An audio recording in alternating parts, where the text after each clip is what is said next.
Hello, আসসালামু আলাইকুম। Welcome to Fatiya blog. কে কেমন আছেন? আমি তো আলহামদুলিল্লাহ ভালো আছি। প্রতিদিনের মতো একটা নিউ ব্লগ শুরু করে দিলাম। তো সকাল সকাল ব্লগটা শুরু করলাম, আপনাদের মাঝে শেয়ার করতেছি কী কী কাজ করুন। হয়তো ঘরে মেহমান আছে, তো মেহমানদের জন্য কাজ করতে হয়, রান্নাবাড়া করতে হয়, তো হাজব্যান্ডের জন্য করতে হয়। তো আগে সকাল সকাল উঠে যে আজকে হাজব্যান্ডকে রান্না করে ভাত দিব, যদি কালকে দিন আজকে দিব। তো এখানে লাউ আছে, মেহমান যে লাউটা নিয়ে আসছে সেই লাউটা কাটলাম, কাটাকুটা করে রেডি করলাম। তো লাউটা রান্না করবো, কারণ এই লাউটা অনেক কচি ছিল। তো লাউটা দিয়ে আমি চিংড়ি মাছ যদি ছিল না, তো চিন্তা করছিলাম যে চিংড়ি মাছ থাকলে চিংড়ি মাছ দিয়ে লাউ দিয়ে রান্না করতাম। তো আমি চিন্তা করলাম যে লাউটা যেহেতু ভাইয়াটা আনছে, তো আমি ডিম দিয়ে রান্না করব। তো এখানে কড়াই বসে পেঁয়াজ দিয়ে দিয়েছি পরিমাণ মতো। তো পেঁয়াজটা একটু হালকা ভাজা ভাজা করা হলে তারপরে এখানে আমি একটু পেঁয়াজ বাটা, একটু আদা বাটা, সামান্য হলুদের গুঁড়া, কারণ লাউ বেশি হলুদ দিতে হয় না, তাহলে লাউয়ের কালারটা সুন্দর আসে না। আর মরিচ অল্প দিতে হয়, তাহলে লাউটা একটু সাদা সাদা রান্না করলে খেতে ভীষণ মজা লাগে। তো এই তো এখানে এসে আমি পরিমাণ মতো লবণ, হলুদ, মরিচের গুঁড়া সব কিছু দিয়ে দিলাম। একটু নাড়াচাড়া করে তারপর এটার ভিতরে আবার লাউগুলো অ্যাড করব। তারপর আবার যখন হয়ে যাবে তখন আবার এটারে আবার আমি রসুন দিয়ে, জিরা দিয়ে এটাকে আবার বাগার দিব। আমাদের বিক্রমপুরের ভাষায় বলে বাগার, এক দেশে এক কথা, আমাদের দেশে বাগার বলে, সেই বাগারটা দিব। তো এইখানে আমি মশলাটা ভালোভাবে কষাই তারপরে এটার ভিতরে আমি এখন যে লাউটা কাইটা ধুয়ে রাখছিলাম সেই লাউটা এটার ভিতরে আবার আমি দিয়ে দিব। এটার ভিতরে দিয়ে আমি একটু ভালোভাবে একটু নাড়াচাড়া দিব। লাউটা অনেক অনেক অনেক কচি ছিল, অনেক মজা ছিল। তো ভাইয়া লাউটা আনছে, তো সে আবার সে সবজি খুব পছন্দ করে। তো মেহমান মানুষ না বলছি নিয়ে আসতে, তারপর নিয়ে আসছে। তো এটা রান্না করব ডিম দিয়ে, লাউ দিয়ে রান্না করব। আর রান্না করব হচ্ছে ওইটা আমার শুটকি দিয়ে, পুঁই শাক দিয়ে, আলু দিয়ে। আর হচ্ছে ডিম, দুপুরে ডিম রান্না করব। তো ডিম রান্না করব আর পুঁই শাক রান্না করব এগুলা। তো এই তো লাউটা দিয়ে কষায় একটু ঢাকা রাখছি। ঢাকাটা হলে একদম লাউ কষানোর পানিতে একদম নরম হয়ে গেছে। তো আমি বেশি পানি দিব না, অল্প পানি দিব লাউটার ভিতরে। তো এই লাউটা দিয়ে যদি ইলিশ মাছ দিয়ে রান্না করতাম তো বেশি মজা হতো। তো রান্না করি নাই, কারণ লাউটাতে ডিম দিয়ে রান্না করব, যেহেতু আজকে আর ডাল রান্না করবো না। কালকে যে ডাল রান্না করি সেই ডালটা রয়ে গেছে। তো এখানে অল্প পানি দিছি আমি, অল্প পানি দিয়ে এখন একটু জিরা ফাঁকি দিয়ে দিব, জিরা গুঁড়া দিয়ে দিব। জিরা গুঁড়া দিয়ে তারপর একটু নাড়াচাড়া করে লবণ দেখে তারপর এটাকে লাউটারে আমি আবার নামা ফেলাবো।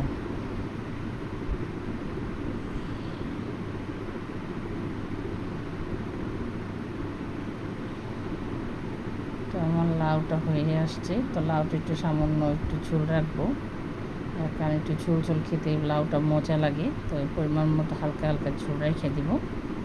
তো এটা হলে তারপর আমি আবার জিরা মাছের শুটকি রান্না করব লাউ হলে। তো রান্না বসায় সকাল সকাল বাড়তি কাজগুলো করি, যেহেতু মেহমানরা ঘুমাসতেছে, তো ওনাদের আর ডাকি নেই। আমি আস্তে আস্তে সকালবেলা উঠছি 5:40 উঠে রান্না বসাই দিছি।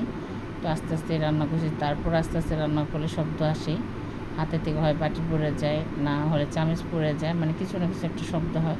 তো আমি চাই না শব্দ করতে, মানুষের যারা ঘুমাসে সকালে আমি ডিস্টার্ব করি না। আর তারপর উঠা যায় আর বাবা শব্দ পায়, এই অবস্থা। যাই হোক, মেহমানরা উঠলে আবার সকালে উঠলে যখন উঠে তখন তাদের জন্য আবার নাস্তা নিয়ে আসবো। তো সকালে এসে রান্না করতেছিলাম, মেয়ের বাবাকে ভাত দিব দোকানে, এই জন্য। আর বাকি রান্নাগুলো আছে দুপুরে করব। তো এখানে আমার লাউটা হয়ে গেছে। তো আমি এটারে আবার একটা বাগার দিব রসুন দিয়ে, জিরা দিয়ে। তো এখানে ওই কড়াইটার ভিতরে আমি পাশে কড়াইতে ঢেলে রাখছি। এখন হচ্ছে রসুন দিয়ে একটু বাগার দিব। তো রসুনটা আমি একটু ভাজা ভাজা করে নিয়ে তারপর সাথে আবার 2-3টা জিরা দিয়ে দিব।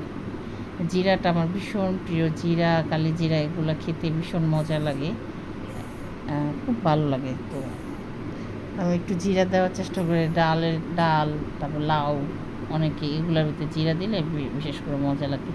তো রান্না বসায় বসায় ঘর পুরো গুছাইতেছি, চুলা টুলা মরতেছি, কাজ করতে বাড়তি কাজগুলো, রান্না বসায় বসায় কাজ, অনেকগুলো থালাবাটি ছিল সেগুলো ধুইছি, এটা করি কখন ওইটা করি। তো এটা আমার পেস্ট একটু জিরা দিয়ে একটু বাগার দিয়ে দিছি। তো এই তো লাউটা হয়ে গেছে। তো এটা একটু জিরা দিলে সাথে সাথে ডাইকা দিলে ঘ্রাণটা সুন্দর আসে। তো আমার লাউ হয়ে গেছে, বাগার দেওয়া শেষ, লাউ হয়ে গেছে, এখন ঢেলে ফেলবো আমি। তো এখন এই কড়াইতে আবার আমি শুটকি রান্না করব।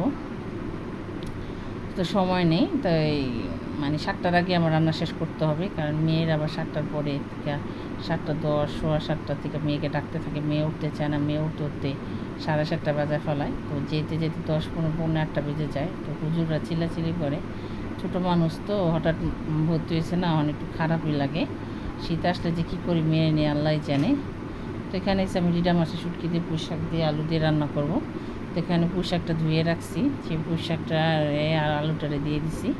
তখন একটু নাড়াচাড়া করবো ভালোভাবে কষায়। এইটাও পানি দিব না, অল্প পানি দিব, কারণ শাক তো একটু নরম, তো শাকে পানি উঠে যায় প্রচুর। তো এটা কি অল্প পানি দিব, বেশি পানি দেওয়া হবে না।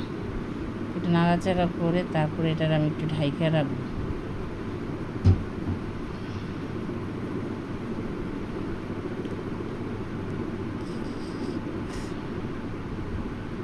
তো এই তো ঢাইকা রাখছি, ঢাইকা দেখেন কতগুলো শাক একটুখানি হয়ে গেছে। তো আমি আবার একটুখানি রান্না করছি, কারণ ওই ভাবিরা শুটকি খায় কিনা জানি না। তো অল্প রাঁধছি, দোকানে দিছি, কিছুটা ওনাদের জন্য রেখে দিছি।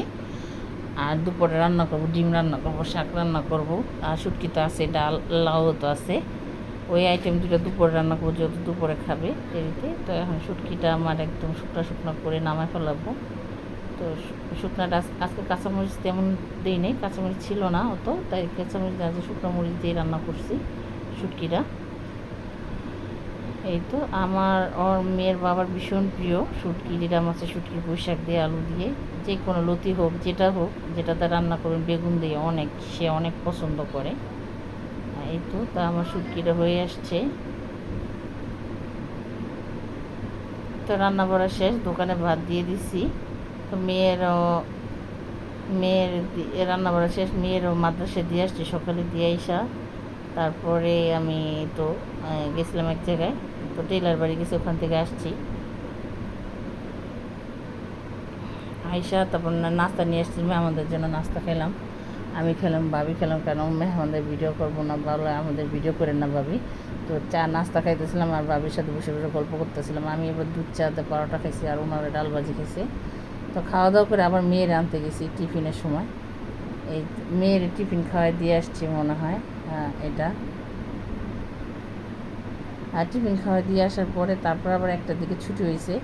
তো টিফিন খাওয়া চলে আসছে, আসার পরে আবার যে 1টার দিকে নিয়ে আসছে মেয়েরে। তো মেয়ে আসা দোকানে যা দেখে তাই খেতে চায়, তো সে নারিকেলের নাড়ু, কাঁচা নারিকেলের নাড়ু সেটা খাবে। তো 4টা নিয়ে আসছি 20 টাকা দিয়ে। তো এই তো মেয়ে আসছে, মেয়ে এসে ফ্রেশ হলো, রেস্ট নিলো, বসে আছে। তো আমার হাজব্যান্ড আবার গতকালকে 2টা বোরখা নিয়ে আসছে আমার জন্য। বলছি যে মাদ্রাসা যেতে, বিয়ে বাড়িতে, অনুষ্ঠানে যেতে, আত্মীয় স্বজনের বাসায়। বোরখা এমনি 3টার মতো আছে, 3-4টা বোরখা আছে। তো এই কালো বোরখাটা সুন্দর, 3টা বোরখা আনছে, দেখো বল কোনটা ভালো লাগে, 2টা তুমি রেখে দাও। তো 2টেই নিয়ে আসছে। তো একটা বেড়াতে যাবো, একটা মাদ্রাসা পড়বো, এর জন্য 2টা বোরখা নিয়েছে। বোরখা 2টা কেমন হয়েছে আপনারা জানাবেন। তো বোরখাটির সাথে বিশাল বড় বড় 2টো ওড়না আছে, তো হিজাব বানতে আমার সহজ হবে। তো মেয়েটা এসে ক্যামেরা ধরছে উল্টা পুল্টা। তো 2টা বোরখা দুটোই সুন্দর, তো আমি দুটোই রাখবো। আর এই যে টেলার থেকে আসছি, আসার পরে জামাগুলো দেখা হয় না, তো মেয়ের জন্য বানাইছি, বাগডির মেয়ের জন্য বানাইছি অনেকগুলো, নিমা বানাইছি বাচ্চাটার জন্য 4-5টা, আর মেয়ের জন্য 6-7টা, আর আমার জন্য 3 পিস আছে। তো আমার আছে, মেয়ের আছে, তো অনেকগুলো 3 পিস বানাইছি। তো এখন আবার দুটো আল্লাহ বাসার আগে, তো আবার অনেক দিন পর বানাবো। এই তো তো জামাগুলো অনেক সুন্দর হয়েছে, বিশেষ করে মেয়ের জামাগুলো, বাচ্চাটার জামা দেখতে সুন্দর লাগে, ভালো লাগে, বানাইছি, অনেক সুন্দর হয়েছে জামাগুলা। তো এই জামাগুলো ভাঁজ করে রেখে দিছি। তো এরপর মুসলাম গোসল করলাম, মেয়েরা খাওয়া দাওয়া করে আবার মেয়ে চলে যেতেছে 3টার দিকে। তো মেয়ের আবার মাদ্রাসায় দিয়ে আসতেছে 3টার দিকে। তো ওরে দিয়ে এসে তারপর আমি গোসল করবো, আমি গোসলও করিনি আজকে, গোসল করে তারপর খাওয়া দাওয়া করবো।